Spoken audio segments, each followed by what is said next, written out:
So here we are in the Netflix society where we buy a six-pack of beer, we put ourselves on the couch and we watch David Attenborough's Oceans. And oh, we are so concerned. But we do nothing because we do not know how to connect our concern with action.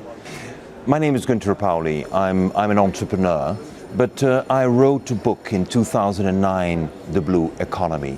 So I'm a little bit the father of this whole movement around the blue economy. So my focus is take initiatives, make it happen, build on the best science and focus on getting the financing in place so we can accelerate implementation.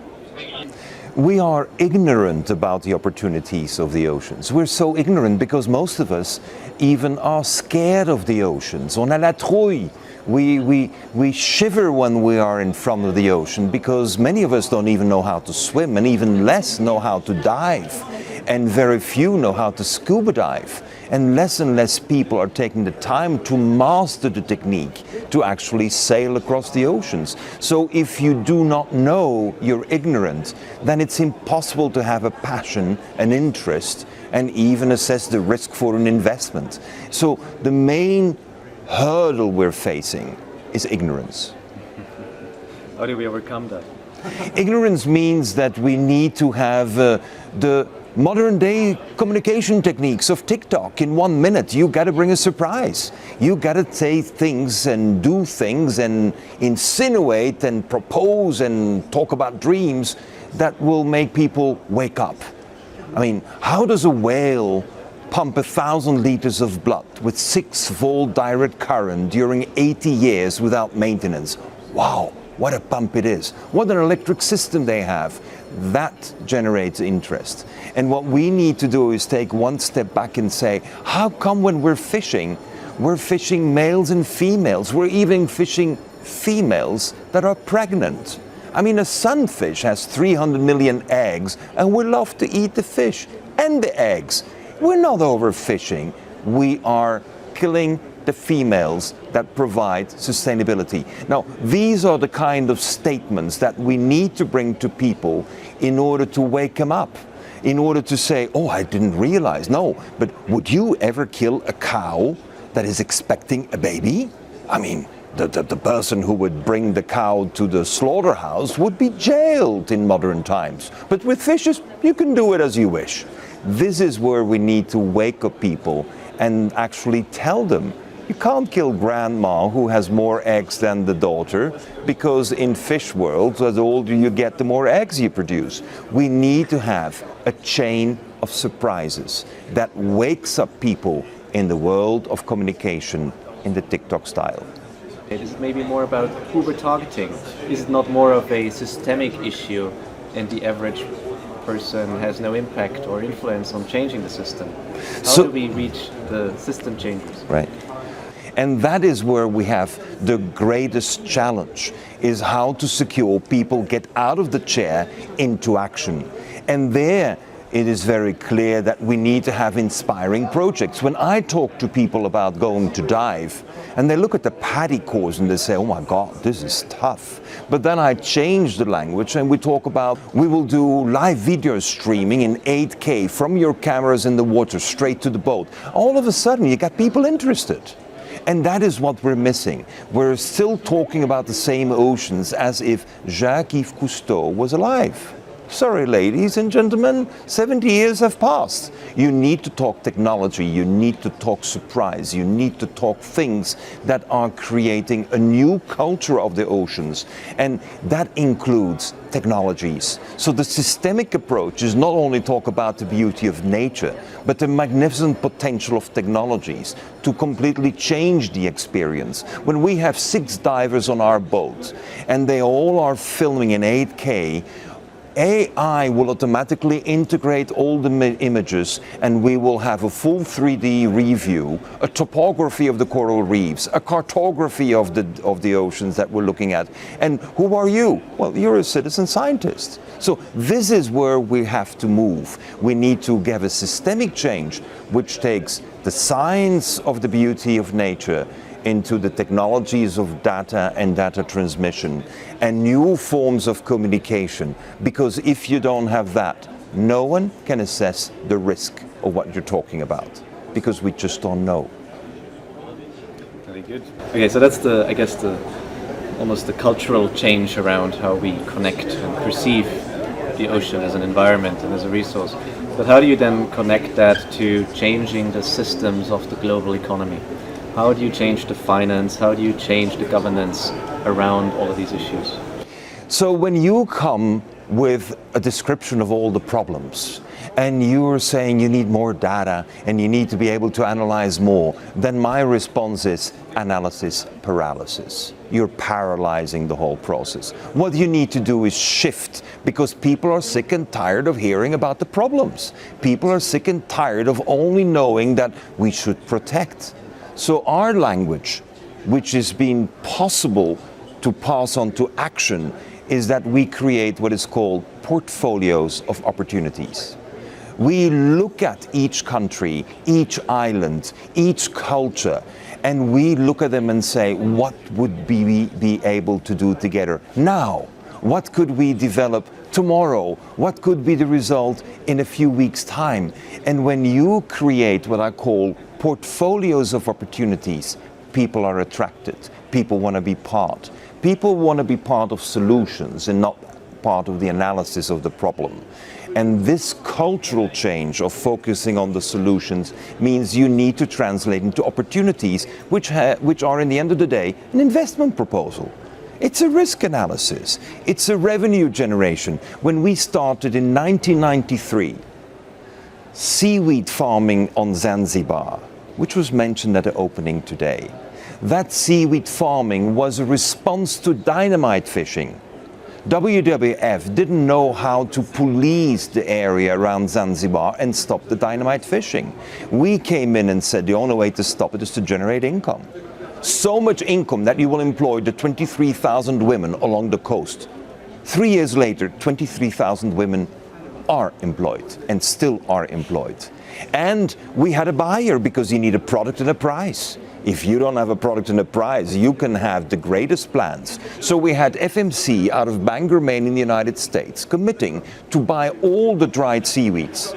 Today, Tanzania is the 4th largest seaweed provider in the world. We're in Pembia, we're in Island of Mafia, we're in Zanzibar. And of course, climate change has pushed to change some of the farming techniques of the seaweed. But the most important is, our original objective was met. We stopped dynamite fishing. Why? Because we had 23,000 women earning a revenue.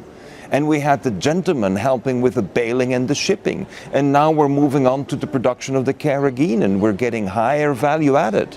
So if you focus on getting things done, if you focus on getting the financing in place, it only works when you have a buyer who puts the money on the table for the product that you're providing. But that's also where data and analysis paralysis comes in, right? Because if you don't have an overview of the data and you don't know what you can expect in terms of returns, you won't find a buyer, you won't find an investor. So it's both finding the business case, but oftentimes that's also hinges on the ability to process and interpret the data. I have been in the data business all my life. I started the first databases in the 1990s. I know what data means, but I also know that data has no value unless you have a business model. So what we're missing today is the business models. Why did the business model of Zanzibar work? For a very simple reason that we had a buyer guaranteed. That means that we had a risk analysis which nearly went down to zero. That we have a production system that was proven. And for that, you don't need a lot of data. You don't need to go to a very detailed assessment. What you need is to put data in a context of a business model. And that business model cannot be the same business model as everyone is doing, because then you're me too. And what we're in need of is I am unique. If you want to mobilize investments, then you need to be on the forefront of the uniqueness of your business model, not of your technology. So the blue economy that I created in 2009 focused on 100 examples of business models that had been implemented and did raise $5 billion. And to me, the proof in the sum is not the data analysis, it's the capital raising. If you raise $5 billion, that means you're responding to the concerns of the investor. That means that you have the confidence of the investor to move along. And unfortunately today, the data that is being produced clearly doesn't give enough confidence, because the best we can talk about is 170 million for corals. I'm sorry, that is so minute that it is not making a difference. We need to go from the billions to the trillions in order to secure, but that requires business modeling. So the business model that we have is mathematical modeling. We need a systemic change. That means we need to give value to everything that we're changing around. What is the value of women empowerment when you have 23,000 Muslim women wearing a burqa, having a job? That is a revolution in its own way. When women now have the revenues in the family and earn more than the gentleman, we know where the money is going. It is going much more to education. We know that that is the way. But you need to map it all out. Now, when you are putting seaweeds into the Indian Ocean, which is native to the region, then you're able to have a massive absorption of carbon dioxide. Now, what is the value of that? But on top of that, you're actually providing a product that is in high demand, the carrageenan, which is needed in every food that we're today conserving, and that will require, either deep freezing or the microwave. As a result, you need to map all the elements that are connected, and that you cannot do in a business plan. A business plan focuses only on the cash flow. We focus on the systemic changes in the communities. And when you have mapped the systemic changes, then you can show your impact, but also at the same time, you can show the return on the investment. And the return on the investment in the end of the day, is dependent on one additional factor: risk assessment. What's the risk of the failure? And here we realize that data analysis that is required by the majority of the macroeconomists is not available. But on the microeconomics, on the individual project's assessment, when you need to mobilize that first $1 million or the first $100 million, then you need to have not all data, you need to have sufficient data to make the business case. Very good. So ultimately you're speaking about, I guess, valuing ecosystem services and how that penetrates across society in all sorts of ways. Because it's all very intangible, no? That's what a lot of people always struggle with. How do you assign value to these ecosystem services? So we have to stop being too Cartesian. We have to stop being too much with the number that everyone agrees on. We have to make a differentiation between the qualitative leapfrogging and the financial advances. And we should not oblige ourselves to have the qualitative leapfrogging put into numbers we all agree. I would like to just focus on the numbers we can indeed see. How much is a lady paid for? The 23,000 ladies, how much are they paid for? To me, the number coming from zero before to $1,000 a month today, that is a leapfrogging that we know reverberates in the whole ecosystem. So I am not in favor of having a detailed assessment of everything, because analysis paralysis, it takes too much time to get all of that. So let's move forward. Now, 33 years after we initiated the seaweed farming in Zanzibar, the numbers are overwhelming. But the same applies to what we've done in El Hierro, in the Canary Islands. In 2002, when the population was going towards zero, the local population asked me, how can we revive the economy? And reviving the economy means local economies, local businesses. And you start creating those activities with a demand. And there was being told there is no demand. Well, the one who says there is no demand means that you're living in the boonies, you're living in the trees, and you're not having a real life anymore. But even with 5,600 people on the island of El Hierro, we succeeded in relaunching 8 different economic activities. And the relaunch of these activities with higher value, exploiting the uniqueness of the island, now 20 years later, makes El Hierro the only island with full employment in the Canaries. It makes the only island today that has doubled the revenue of Tenerife, and they don't do tourism. So what are they doing? So to me, the key is the difference. Many people want data ex ante before you start. I am submitting we have data ex post when you have done it. And then you have such a convincing set of details to submit that it is impossible to refuse. I just come from the Sustainable Islands conference in St. Kitts and Nevis. I was last year the guest of the Sustainable, the Small Islands Development Conference in Antigua. I spend a lot of time with local economies, and I always argue, let's create cases that are so obvious in their performance that we analyze ex post what we have done. And since the intention of everyone is the common good and to be systemic in your impact, the ex post makes a much better argument than trying to agree on the ex ante. So what's the things that governments should do in order to scale what you're saying? To me, my work with most of the governments is to create a portfolio of opportunities. I mean, it's like what I did with Palau. I mean, pristine Palau. What are the 12 grand opportunities we could do today, if you'd agree? But we know also that, as was discussed in the conference, many of these islands have a debt up to there. They don't have any leeway to borrow money. And so therefore, the focus with your portfolio of opportunities is to alleviate the debt problem by focusing on getting more asset building. You need to build assets, not pay back debt on exports. I mean, that model is the World Bank model. It has no future. We have seen the results for 2/3 of the economies around the world. It is no future. So when we're focusing on the asset building, we have to focus on particularly the biological diversity they have. You know, in every exclusive economic zone, the country has the right to conserve and have access to its DNA. But the DNA can never be patented by decision in 2013 of the Supreme Court of the United States. So you can patent only the sequences of the DNA for particular industrial, pharmaceutical, biological processes.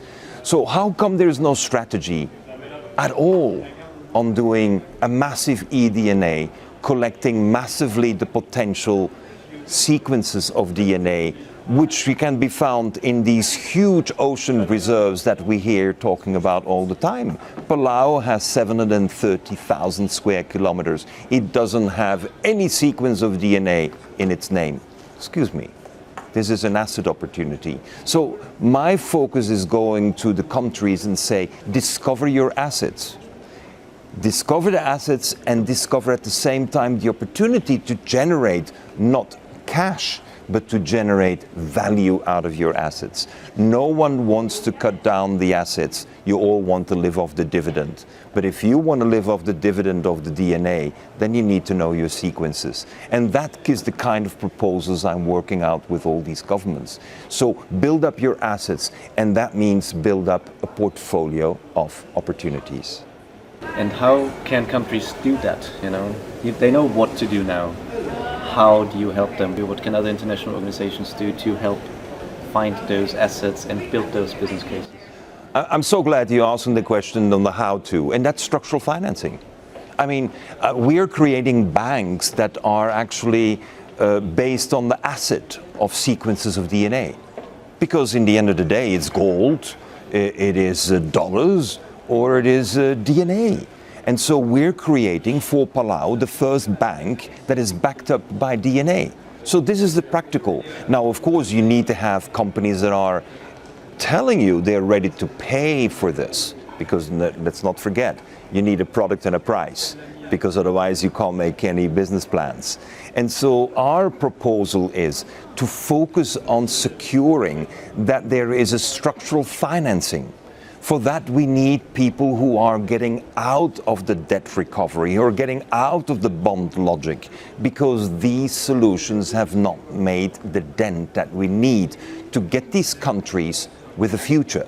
You know, the biggest challenge that these islands are facing is that young people don't believe in the future. Now, then you really have a problem, because if I'm doing a risk analysis about a country, and we're talking about Palau with 18,000 inhabitants and a vote at the United Nations, but 2,000 people have left the country the last 5 years. 2,000 young people left. So what is the risk analysis of doing a great project there? So the focus of the opportunities that we see has to be of such a level that young people want to come back and want to be part. And that cannot be done by ecotourism, fishing and agriculture. Not even when you go bio and when you're even sustainable fishing. That does not appeal to those who have already left for California, who are already installed in Paris. If you want to come back, you better offer something that is a bit more appealing. And that is exactly what governments have to do.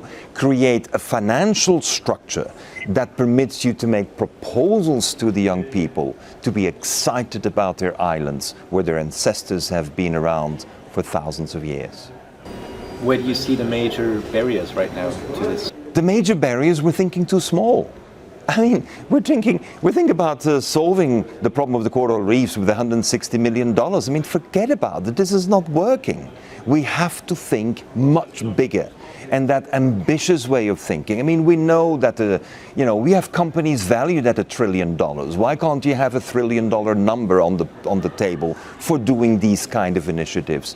And the reason why we can't do it is because we didn't get in our minds the facts clearly established that we're talking about $1 trillion economy, that we have $1 trillion opportunities. Okay, very nice. Do you have any other questions? Well, I just wanted to know a bit regarding marine protected areas, Yeah. MPAs. Everyone complains that there is not enough budget, and one of the issues with no-take MPAs is that they cannot unlock funds to, first establish it, then monitoring and enforcement. So what do you think could be one of the solutions to reach to a proper number of no-take MPAs around the world? Marine protected environments are very important. I mean, we need to go to the 30%. Actually, in Palau, we moved it up to 80%.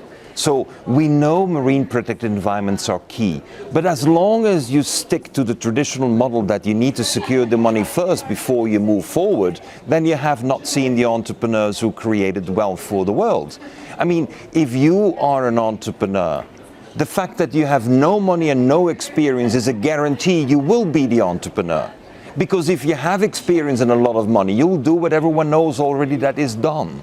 So to me, the MPA needs to have a much more entrepreneurial approach. But I'll give you an example of one of the things that we're looking at. We're looking at microorganisms, yeasts that live in the ocean that are salt resistant. And we think that with salt resistant yeasts coming from each of the MPAs around the world will create a biodiversity that is of great industrial value.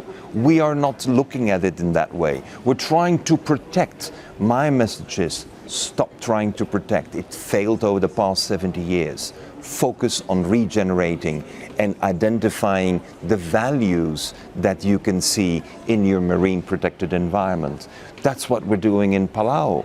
That is what we're doing in St. Kitts and Nevis. That is what we're doing in the small island of El Hierro in Spain. That's what we did in Gotland in the Baltics. We need to focus on where is the value. And that is not a legal system, that is an entrepreneurial approach. That means creativity and perseverance is more important than all the other things that we have debated. So you tie the value to the livelihoods and to the sense of ownership ultimately, and then automatically that transfers into protection and enforcement. I give you an example that I worked on. I mean, again, this is a case. It's a pity we don't get it here on the platform. But Bonaire, the little island of Bonaire, it depends on the Netherlands. I was invited by the Dutch government in the early 2010s to go to Bonaire because the island was requiring a lot of subsidies, and it was too much, and it was too much corruption. I came to the island and I saw that there were 3 world champions in windsurfing. I went to the site of windsurfing. I mean, A place of 17,000 inhabitants with 3 world champions is a very unique place. And then I realized that the extent where the greatest training grounds for windsurfing in the world was created was only possible thanks to the coral reef. So I could say that thanks to the coral reef, you're world champion. Fast forward, today there are 37 world champions in windsurfing from Bonaire, 37. Today there are 35 world-class schools of windsurfing, and they all know that they would never have the site unless the corals would be there.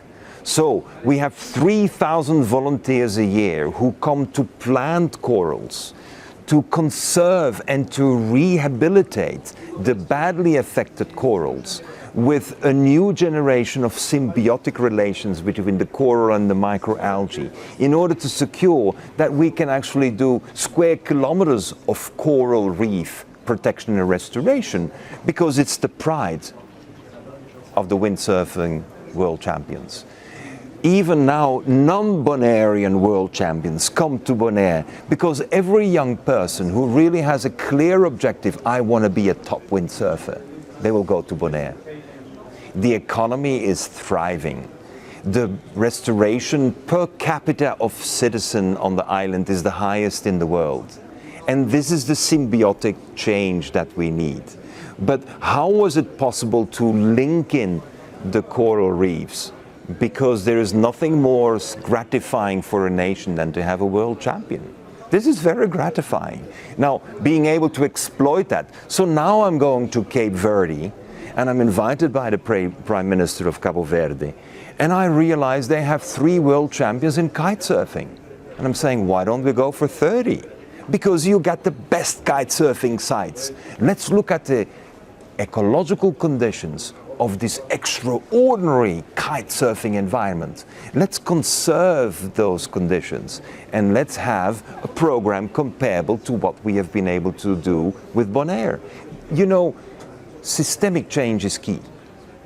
But not only systemic change that involves young people with performance sports is something that will always be a precursor to what I would call a snowball effect.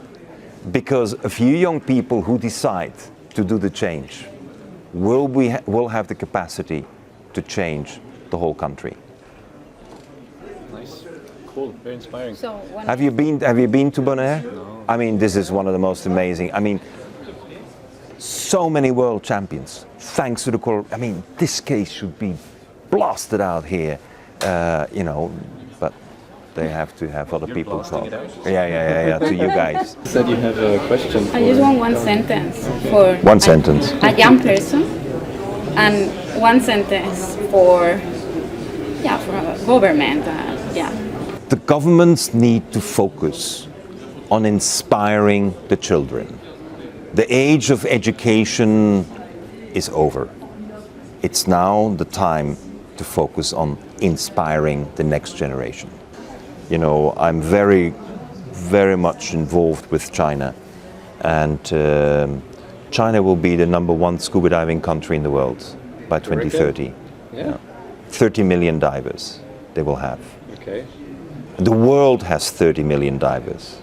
China will In have terms of like demand. certified PADI divers, you know. So I work a lot in China. I work in all my books are in every school in China. And so I've been working now for more than 20 years of getting the Chinese young people to love the sea. And with, of course, with the support of the government. It's impossible to do it without the government. But it's an amazing, so that's why the message of the government is so key.